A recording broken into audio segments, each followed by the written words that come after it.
So in this video, we'll be looking at vertical and conglomerate integration. So starting with vertical integration, this occurs when two firms in the same industry but different stages of the production process merge to form one firm. We've got two different types of vertical integration, that's backwards and forwards. Similar things just happen in different directions. So backwards vertical integration is when a firm acquires a company that supplies its raw materials or intermediate goods. An example of this would be an automobile manufacturer acquiring a steel manufacturer. Obviously, steel is required for automobiles. And forwards vertical integration is when a firm merges with another firm further along their supply chain. For example, cocoa producers merging with chocolate manufacturers. That will be the steel manufacturer merging or acquiring the automobile manufacturer. So the benefits and costs of this. One benefit is quality control. So if the automobile manufacturer has control over the steel manufacturer, then the automobile manufacturer can ensure that the steel is produced the highest quality. Also for the lowest cost by employing more efficient production lines like lean production instead of mass production. A second strength is that we've got the double markup problem reduced. The double markup problem occurs where you've got two monopolies down a supply chain. If you've got two monopolies and the first monopoly is going to charge a markup, that increases the cost for the second monopoly who also charges a markup, and that means that the consumer is paying kind of the double markup from the first monopoly and the second monopoly combined. So if you're merging these two monopolies into one monopoly, there's only going to be one markup. And this leads to a really good benefit for the consumer who receive lower prices. So a final benefit is improved information flow. When you've got two firms merged, then they can transfer information.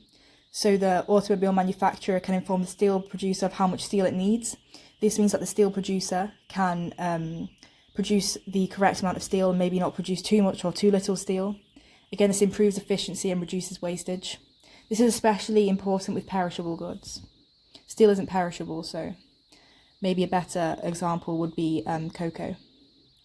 So a negative is reduced flexibility. So if you're kind of paired with your producer and another producer in the market comes up with a superior technology that reduces costs, then you're tied to your producer, so therefore you may have higher costs than your rivals and be outcompeted. A second negative is a loss of focus. If you've just acquired a new firm, then your managerial efforts may be focused on integrating that new firm with your current firm. This might lead to less focus on the strategic environment around you and the competitive environment around you, making you vulnerable to being outcompeted. A final negative is a lack of expertise. Perhaps you're acquiring a company that you've got no expertise in, and perhaps upon acquisition, a lot of the good talent from that other company drops out. That can lead to inefficient managerial practices being employed in the production side, increasing costs. If costs increase, you have to raise prices. If your prices are relatively higher than everybody else in the industry, you'll lose demand, lose revenue, etc. So the second part of the video is conglomerate integration. This is when two firms in different industries join to form one. There are two types of conglomerate integration. There's the pure form and the mixed form. The pure form is way less popular today. So pure conglomerate integration is when two firms have no market crossover. They're just completely different in their niches. For example, General Electric and RCA Corporation. A mixed conglomerate is when there's some industry overlap and the aim of the merger is to expand markets, products or services. For example, the acquisition of Time Warner by AT&T. So the benefits of this is diversification. So diversification because if you're operating in two industries, if one industry declines, then kind of your revenues are being propped up by the industry that's not declining. And synergies happens when you can merge the value chains of each company.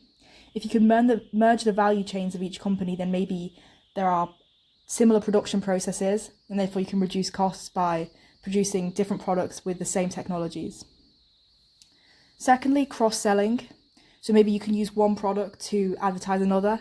That really reduces advertising expenses, again reducing costs whilst increasing brand awareness, increasing demand and increasing profits over time. A final benefit is economies of scale. If you're producing two goods that require the same materials, you're going to be purchasing those materials in bulk. That means that you can negotiate with suppliers for lower unit costs. There are also financial economies of scale, which is where if your business is bigger, often financial institutions will deem it as being lower risk for lending. As a result, you can gain access to loans for lower interest rates, reducing costs and making expansion viable and more affordable. So now looking at the negative sides, similar to vertical integration, there's a loss of focus and the risk of a lack of expertise, so I won't reiterate.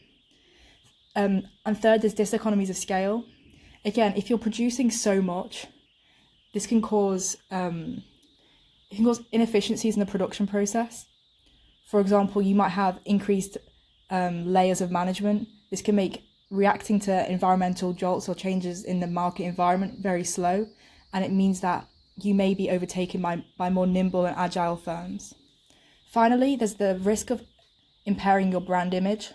For example, if a high-end retailer merges with a lower-end firm, then the lower-end firm can reduce the perceived value of the high-end retailer. As a result, demand for the high-end retailer falls and profitability falls. So these are some things to consider for conglomerate integration and vertical integration.